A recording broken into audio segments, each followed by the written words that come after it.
Party ਦਈਏ ਤੇ party ਦੇਣ ਤੋਂ ਬਾਅਦ ਆਮ ਤੌਰ ਤੇ ਦੇਖਿਆ ਜਾਂਦਾ ਹੈ ਕਿ ਪਾਰਟੀ ਦੇਣ ਵਾਲਾ ਹੀ ਬਿੱਲ ਪੇ ਕਰਦਾ, ਯਾਨੀ ਕਿ ਮੈਂ ਤੁਹਾਨੂੰ ਬੁਲਾਇਆ ਤਾਂ ਮੇਰੀ ਹੀ ਜ਼ਿੰਮੇਵਾਰੀ ਬਣਦੀ ਹੈ ਕਿ ਮੈਂ ਬਿੱਲ ਪੇ ਕਰੂੰਗਾ। ਪਰ ਜਦੋਂ ਤੁਸੀਂ ਆਪਣੇ ਰਿਸ਼ਤੇਦਾਰਾਂ ਜਾਂ ਫਿਰ ਸਗੇ ਸੰਬੰਧੀਆਂ ਦੇ ਵਿੱਚ ਬੈਠੇ ਹੋ ਤੇ ਤੁਹਾਡੇ ਕੋਲ ਪੈਸੇ ਦੇਣ ਨੂੰ ਨਾ ਹੋਣ ਤਾਂ ਕਿੱਡੀ ਵੱਡੀ ਸ਼ਰਮਿੰਦਗੀ ਮਹਿਸੂਸ ਕਰਨੀ ਪੈ ਸਕਦੀ ਆ, ਇਹ ਸੋਚਿਆ ਜਾ ਸਕਦਾ, ਹਰ ਕੋਈ ਮਹਿਸੂਸ ਕਰ ਸਕਦਾ। ਪਰ ਇਹ ਅਜਿਹਾ ਹੀ ਇੱਕ ਮਾਮਲਾ ਹੁਣ ਕੋਰਟ ਦੇ ਵਿੱਚ ਪਹੁੰਚਿਆ, ਉਹ ਵੀ ਕਿਸੇ ਆਮ ਸ਼ਖਸ ਵੱਲੋਂ ਨਹੀਂ ਬਲਕਿ ਪੰਜਾਬ ਯੂਨੀਵਰਸਿਟੀ ਦੇ ਜਿਹੜੇ ਸਾਬਕਾ ਵਾਈਸ ਚਾਂਸਲਰ ਨੇ ਉਹਨਾਂ ਨੂੰ ਇਸ ਤਰ੍ਹਾਂ ਦੀ ਸ਼ਰਮਿੰਦਗੀ ਮਹਿਸੂਸ ਕਰਨੀ ਪਈ, ਉਹ ਵੀ ਆਪਣੇ ਬੇਟੀ ਤੇ ਦਮਾਦ ਦੇ ਸਾਹਮਣੇ। ਆਖਰਕਾਰ ਪੂਰਾ ਮਾਮਲਾ ਸੀ ਕੀ ਤੇ ਉਹਦੇ ਵਿੱਚ ਹੋਇਆ ਕੀ ਸੀਗਾ, ਉਹ ਪੈਸੇ ਕਿਉਂ ਨਹੀਂ ਦੇ ਪਾਏ। ਸਾਡੇ ਨਾਲ ਅਜੇ ਸੂਦ ਹੈਗੇ ਨੇਗੇ, ਉਹਨਾਂ ਦੇ ਵਕੀਲ ਨੇਗੇ, ਪੂਰਾ ਮਾਮਲਾ ਉਹਨਾਂ ਤੋਂ ਜਾਣਾਂਗੇ ਕਿ ਆਖਿਰਕਾਰ ਇਸ ਪੂਰੇ ਮਾਮਲੇ ਦੇ ਵਿੱਚ ਹੋਇਆ ਕੀ, ਕਿ ਆਖਿਰਕਾਰ ਉਹ ਪੈਸੇ ਕਿਉਂ ਨਹੀਂ ਦੇ ਪਾਏ। ਪੈਸੇ ਉਹਨਾਂ ਦੇ ਅਕਾਊਂਟ 'ਚ ਵੀ ਸੀ। ਸੂਦ ਸਾਹਿਬ, ਦੇਖਿਆ ਜਾਵੇ ਤਾਂ ਬਹੁਤ ਵੱਡੀ ਸ਼ਰਮਿੰਦਗੀ ਹੋ ਜਾਂਦੀ ਹੈ। ਆਪਾਂ ਜਿਵੇਂ ਜੇ ਕਹੀਏ ਕਿ ਕਿਤੇ ਬੈਠੇ ਹੋਈਏ ਤੇ ਬੰਦਾ ਪੈਸੇ ਨਾ ਦੇ ਪਾਵੇ ਤੇ ਉਹ ਪੈਸੇ ਪਹਿਲੀ ਗੱਲ ਤਾਂ ਉਹਨਾਂ ਨੇ ਆਸੇ-ਪਾਸੋਂ ਲੈ ਕੇ ਚੁਕਾਏ ਹੋਣਗੇ ਉੱਥੇ ਮੌਕੇ ਤੇ। ਬਿਲਕੁਲ। Basically, Dr. Sopti is a renowned personality. He is an educationist. And ਉਹਨਾਂ ਨਾਲ ਇਹ ਵਾਕਿਆ ਇੱਕ ਵਾਰੀ ਪਹਿਲੇ ਵੀ ਹੋਇਆ। 2019 ਜਨਵਰੀ ਵਿੱਚ ਉਹ ਤੁਰਕੀ ਗਏ। ਸਟੇਟ ਬੈਂਕ ਆਫ ਇੰਡੀਆ ਦੇ ਉਹਨਾਂ ਕੋਲ 2 ਕਾਰਡ, ਮਾਸਟਰ ਔਰ visa card, foreign travel card ਉਹਨਾਂ ਕੋਲ ਸੀਗੇ ਔਰ ਉਹਨਾਂ ਵਿੱਚ ਸਫੀਸ਼ੀਐਂਟ ਅਮਾਊਂਟ ਸੀ। ਤੁਰਕੀ ਵਿੱਚ ਵੀ ਉਹ ਕਾਰਡ ਜਦ ਉਹਨਾਂ ਨੇ ਯੂਜ਼ ਕਰਨ ਦੀ ਕੋਸ਼ਿਸ਼ ਕੀਤੀ ਤੇ ਉਹ ਕਾਰਡ ਨਹੀਂ ਚੱਲਿਆ। Immediately he contacted with the officials on telephonically. उन्होंने दसिया कि जी there is some technically fault and we will rectify it. खैर उत्थे उन्होंने ऐसी कोई दिक्कत नहीं आई। He was having a money. उन्होंने किस तरह मैनेज किया and he came back. Thereafter he contacted the bank. उन्होंने कहा जी जो technically fault सी असी डिटेक्ट कर लिया, in future you will not face any problem and you can use it freely. Luckily being a educationist, ਉਹਨਾਂ ਦੇ lectures ਵਗੈਰਾ ਬਾਹਰ ਹੁੰਦੇ ਰਹਿੰਦੇ ਨੇ, ਉਹ ਅਬਰੋਡ ਬੜੇ ਫ੍ਰੀਲੀ ਜਾਂਦੇ ਰਹਿੰਦੇ ਨੇ, ਸਾਲ 2-3 ਵਾਰੀ। ਜੁਲਾਈ ਅਗਸਤ 2019 ਵਿੱਚ ਉਹ ਦੁਬਾਰਾ ਅਮਰੀਕਾ ਗਏ। ਉੱਥੇ ਕੁਝ ਉਹਨਾਂ ਦਾ ਪ੍ਰੋਗਰਾਮ ਵੀ ਸੀ, ਕੁਝ ਉਹਨਾਂ ਦੇ ਰਿਲੇਟਿਵ ਵੀ ਸੀ, ਉਹਨਾਂ ਦੀ ਸਨ ਇਨ ਲਾ ਡਾਟਰ ਵੀ ਸੀ। ਉਹਨਾਂ ਨੇ ਆਪਣੀ ਡਾਟਰ, ਸਨ ਇਨ ਲਾ ਔਰ ਕੁਝ ਰਿਲੇਟਿਵਸ ਨੂੰ, ਆਪਣੇ ਗੈਸਟ ਨੂੰ ਉੱਥੇ ਡਿਨਰ 'ਤੇ ਬੁਲਾਇਆ। ਡਿਨਰ 'ਤੇ ਬੁਲਾਉਣ ਤੋਂ ਬਾਅਦ ਜਦੋਂ ਪੇਮੈਂਟ ਲੱਗੇ ਕਰਨ ਤਾਂ ਉਹ ਕਾਰਡ ਐਕਸੈਪਟ ਨਹੀਂ ਹੋਇਆ, ਉਹ ਪੇਮੈਂਟ ਨਹੀਂ ਐਕਸੈਪਟ ਹੋਈ। ਹੀ immediately contact the concern person, he sad I will see. ਉਸ ਤੋਂ ਬਾਅਦ ਉਹਨਾਂ ਵੱਲੋਂ ਕੋਈ ਜਵਾਬ ਨਹੀਂ ਗਿਆ। ਉਹਨਾਂ ਨੇ ਹੈਲਪਲਾਈਨ 'ਤੇ ਫੋਨ ਕਰਨ ਦੀ ਕੋਸ਼ਿਸ਼ ਕੀਤੀ, ਉੱਤੋਂ ਉਹਨਾਂ ਨੂੰ ਜਵਾਬ ਆਇਆ ਕਿ ਤੁਸੀਂ ਪਿਨ ਠੀਕ ਨਹੀਂ ਪਾ ਰਹੇ। ਸੋ ਇੱਕ ਅਨਪੜ੍ਹ ਆਦਮੀ ਔਰ ਪੜ੍ਹੇ ਲਿਖੇ ਆਦਮੀ 'ਚ ਹੀ ਨੋ ਵਾਟ ਵਾਜ਼ ਹਿਜ਼ ਪਿਨ। ਉਹਨਾਂ ਦੀ ਕੁਝ ਕੋਰਸਪੋਂਡੈਂਸ ਕੁਝ ਥਰੂ ਮੇਲ ਵੀ ਹੋਈ, ਕੁਝ ਵਟਸਐਪ ਦੇ ਥਰੂ ਵੀ ਹੋਈ। ਵਟ ਬੈਂਕ ਵੱਲੋਂ ਕੋਈ ਵੀ ਸੈਟਿਸਫੈਕਟਰੀ ਨਾ ਕੋਈ ਉਹਨਾਂ ਦਾ ਰਿਜ਼ੋਲਵ ਕੀਤਾ ਗਿਆ ਇਸ਼ੂ, ਨਾ ਉਹਨਾਂ ਨੂੰ ਕੋਈ ਆਨਸਰ ਗਿਆ। ਉਸ ਤੋਂ ਬਾਅਦ ਉਹਨਾਂ ਨੇ ਆਪਣੇ ਗੈਸਟ ਤੋਂ ਹੀ ਪੇਮੈਂਟ ਲੈ ਕੇ ਉੱਥੇ ਪੇਮੈਂਟ ਕੀਤੀ ਐਂਡ ਹੀ ਫੀਲ ਵੈਰੀ ਐਂਬੈਰਸਡ। ਆਪਣੀ ਪੋਜੀਸ਼ਨ ਉਹਨੂੰ ਬੜੀ ਐਂਬੈਰਸਡ ਐਂਡ ਉਹਨੂੰ ਲੱਗਾ ਕਿ ਮੈਂ ਕੀ ਕੀਤਾ ਹੈ। ਉਸ ਤੋਂ ਬਾਅਦ ਵਾਪਿਸ ਆ ਉਦੋਂ ਕਿ ਜਦੋਂ ਕਾਰਡਾਂ ਦੇ ਵਿੱਚ ਪੈਸੇ ਹੈਗੇ ਸੀਗੇ ਤੇ ਉਹ ਪਹਿਲਾਂ ਇਹ ਪੂਰੀ ਤਿਆਰੀ ਕਰਕੇ ਗਏ ਸੀ ਕਿ ਬਾਹਰ ਕੋਈ ਦਿੱਕਤ ਨਾ ਆ ਜਾਏ, ਕਿਉਂਕਿ ਇੱਕ ਵਾਰ ਪਹਿਲਾਂ ਹੋ ਗਿਆ ਸੀਗਾ, ਯਾਨੀ ਕਿ ਉਹ ਪੂਰੀ ਤਿਆਰੀ 'ਚ ਗਏ ਸੀ ਵੀ ਇਸ ਤਰ੍ਹਾਂ ਦੀ ਗੱਲ ਹੋ ਸਕਦੀ। ਪਹਿਲਾਂ ਉਹ ਇਹਨੂੰ ਫੁੱਲੀ ਲੋਡਡ ਕਰਾ ਕੇ ਗਏ ਸੀਗੇ ਕਾਰਡ ਨੂੰ।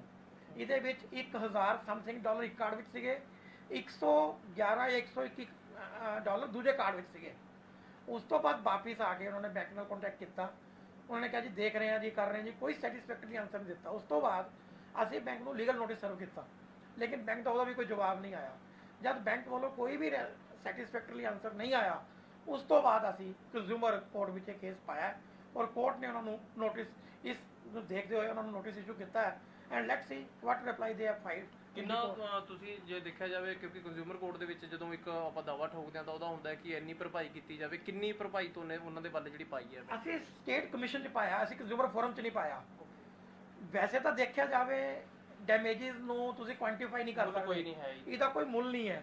ਵਟ ਜਿਹੜੀ ਉੱਥੇ ਐਮਬੈਰਸਮੈਂਟ, ਜਿਹੜਾ ਮੈਨੂੰ ਉੱਥੇ ਦਿੱਕਤ ਹੋਈ ਔਰ ਇੱਕ ਬਾਹਰ ਦੇ ਕੰਟਰੀ ਵਿੱਚ, ਇੱਕ ਤਾਂ ਹੁੰਦਾ ਕਿ ਅਸੀਂ ਆਪਣੇ ਕੰਟਰੀ ਵਿੱਚ ਹਾਂ, ਅਸੀਂ 10 ਲੋਕਾਂ ਨੂੰ ਜਾਣਦੇ ਹਾਂ, ਅਸੀਂ ਕਿਤੇ ਨਾ ਕਿਤੇ ਮੈਨੇਜ ਕਰ ਲੈਂਦੇ ਹਾਂ। ਫੋਰਨ ਜਿੱਥੇ ਸਾਨੂੰ ਕੋਈ ਜਾਣਦਾ ਨਹੀਂ ਔਰ ਉੱਥੇ ਆਪਣੇ ਗੈਸਟ, ਖਾਸ ਕਰ ਸਾਨੇ ਲੋਕ ਜੋ ਸਾਡੀ ਦਿੱਕਤ, ਸਾਡੀ ਐਮਬੈਰਸਮੈਂਟ ਔਰ ਸਾਨੂੰ ਹੋਈ, ਉਹਨੂੰ ਇਨ ਮਨੀ ਨਹੀਂ ਕੀਤਾ ਜਾ ਸਕਦਾ ਕੁਆਂਟੀਫਾਈ, ਲੇਕਿਨ ਅਸੀਂ 25.5 ਲੱਖ ਦਾ ਕਲੇਮ ਕੀਤਾ ਸੀ। ਸਟੇਟ ਕੰਜ਼ਿਊਮਰ ਕਮਿਸ਼ਨ ਚੰਡੀਗੜ੍ਹ 'ਚ ਪਾਇਆ। ਕਹਿ ਸਕਦੇ ਹਾਂ ਕਿ ਕਾਫੀ ਇਸ ਤਰ੍ਹਾਂ ਦਾ ਜਿਹੜਾ ਇੱਕ ਸੀਨ ਹੈ, ਬਹੁਤ ਕਹਿ ਸਕਦੇ ਹਾਂ ਕਿ ਉਹਨਾਂ ਤੇ ਗੁਜ਼ਰੀ ਤਾਂ ਉਹੀ ਜਾਣ ਸਕਦੇ ਨੇ ਕਿ ਆਖਿਰ ਇੱਕ ਧੀ ਜਮਾਈ ਦੇ ਮੂਹਰੇ ਇਸ ਤਰ੍ਹਾਂ ਦਾ ਹੋ ਜਾਣਾ ਤੇ ਬਾਕੀ ਲੋਕਾਂ ਤੋਂ ਪੈਸੇ ਲੈ ਕੇ ਉਹ ਕਰਨੇ। ਅਜਿਹੇ ਮਾਮਲਿਆਂ 'ਚ ਤੁਸੀਂ ਪਹਿਲਾਂ ਵੀ ਦੇਖਿਆ ਹੋਣਾ, ਤਾਂ ਕਿਸ ਤਰ੍ਹਾਂ ਦਾ ਫਿਰ ਇੱਕ ਪੂਰਾ ਪ੍ਰੋਸੀਜਰ ਕੀ ਰਹਿੰਦਾ, ਹੁਣ ਇਸ ਤੋਂ ਅੱਗੇ ਦਾ ਪ੍ਰੋਸੀਜਰ ਕੀ ਰਹੇਗਾ? ਇਸ ਤੋਂ ਬਾਅਦ ਅਸੀਂ ਕੰਜ਼ਿਊਮਰ ਕੋਰਟ, ਕਿਉਂਕਿ it is a summary proceedings, along with our complaint we have filed the evidence and now they will file their reply and their evidence by way of affidavit. Thereafter, the court will hear the arguments, and after hearing the argument, they will decide on merits. If there is any merit, it will decide in our favor. If they will give some plausible reply, ਉਹਦਾ ਕੋਈ ਦੇ ਦੇਣਗੇ ਉਹ, let's see. ਤਾਂ ਯਾਨੀ ਕਿ ਜੇ ਕੋਈ ਟੈਕਨੀਕਲ ਗੱਲਬਾਤ ਹੋਈ ਜਾਂ ਕਹਿਣ ਦਾ ਮਤਲਬ ਉਹ ਬਾਅਦ ਦੀਆਂ ਗੱਲਾਂ ਨੇ, ਹੁਣ ਉਹ ਕਿਹਦੇ ਪਾਉ ਟੈਕਨੀਕਲ ਇੱਕ ਵਾਰ ਦਿੱਕਤ ਆ ਸਕਦੀ ਹੈ, ਬਾਰ-ਬਾਰ ਨਹੀਂ, ਕਿਉਂਕਿ ਫੋਰਨ ਟਰੈਵਲ ਕਾਰਡ ਬੰਦਾ ਲੈਂਦਾ ਹੀ ਤਾਂ ਹੈ ਕਿ ਉਹ ਬਾਹਰ ਜਾ ਕੇ ਉਹਨੂੰ ਯੂਜ਼ ਕਰ ਸਕੇ, ਔਰ ਉਸ 'ਚ ਪਰਟੀਕੂਲਰ ਪੈਸੇ ਹੋਣ। ਔਰ ਜਦ ਤੁਹਾਨੂੰ ਟੈਲੀਫੋਨਿਕਲੀ ਜਾਂ ਬਾਈ ਮੇਲ ਜਾਂ ਬਾਈ WhatsApp ਕੰਟੈਕਟ ਹੋ ਰਿਹਾ ਹੈ, ਔਰ person is feeling some problem, facing some problem, it is the duty of the bank to do needful at the earliest. 3 ਦਿਨ ਉਹਨੇ ਕੁਝ ਕੀਤਾ ਹੀ ਨਹੀਂ। ਯਾਨੀ ਕਿ ਜਦੋਂ ਪੈਸੇ ਪਏ ਵੀ ਸੀ ਉਹਨਾਂ ਕੋਲ ਤਾਂ ਹੋਰ ਕੋਈ ਰਸਤਾ ਵੀ ਦੇ ਸਕਦੇ ਸੀ, ਔਰ ਜੇ ਨਹੀਂ ਕਾਰਡ ਵੀ ਚੱਲੇ ਹੈਗੇ, ਕਹਿਣ ਦਾ ਮਤਲਬ ਕਿਉਂਕਿ ਫੋਰਨ ਦੇ ਵਿੱਚ ਬੰਦਾ ਜਾਂਦੇ ਹੀ ਸੀ। They have their branches all over the world. State Bank of India ਦੇ branches ਤਾਂ ਹੈ ਹੀ ਹੈ, so they can do something.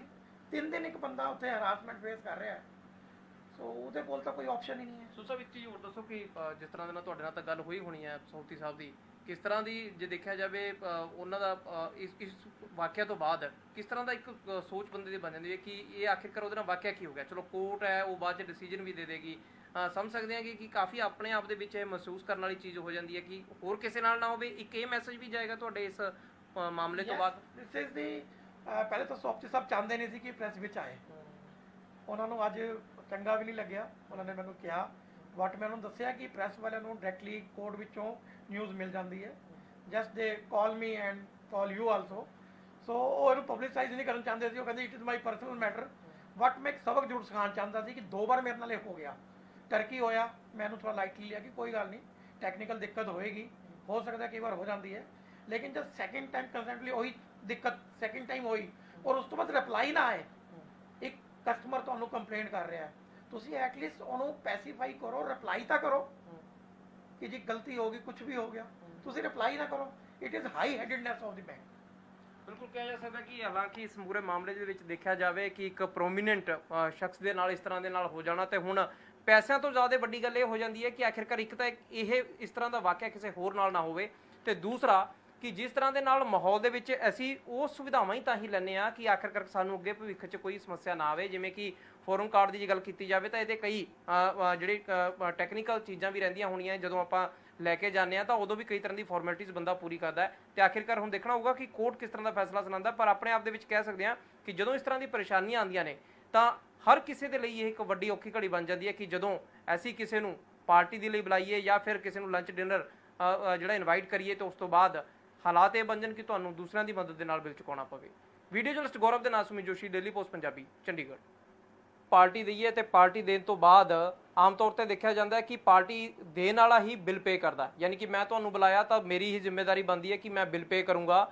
ਪਰ ਜਦੋਂ ਤੁਸੀਂ ਆਪਣੇ ਰਿਸ਼ਤੇਦਾਰਾਂ ਜਾਂ ਫਿਰ ਸਗੇ ਸੰਬੰਧੀਆਂ ਦੇ ਵਿੱਚ ਬੈਠੇ ਹੋ ਤੇ ਤੁਹਾਡੇ ਕੋਲ ਪੈਸੇ ਦੇਣ ਨੂੰ ਨਾ ਹੋਣ ਤਾਂ ਕਿੱਡੀ ਵੱਡੀ ਸ਼ਰਮਿੰਦਗੀ ਮਹਿਸੂਸ ਕਰਨੀ ਪੈ ਸਕਦੀ ਆ, ਇਹ ਸੋਚਿਆ ਜਾ ਸਕਦਾ, ਹਰ ਕੋਈ ਮਹਿਸੂਸ ਕਰ ਸਕਦਾ। ਪਰ ਇਹ ਅਜਿਹਾ ਇੱਕ ਮਾਮਲਾ ਹੁਣ ਕੋਰਟ ਦੇ ਵਿੱਚ ਪਹੁੰਚਿਆ, ਉਹ ਵੀ ਕੋਈ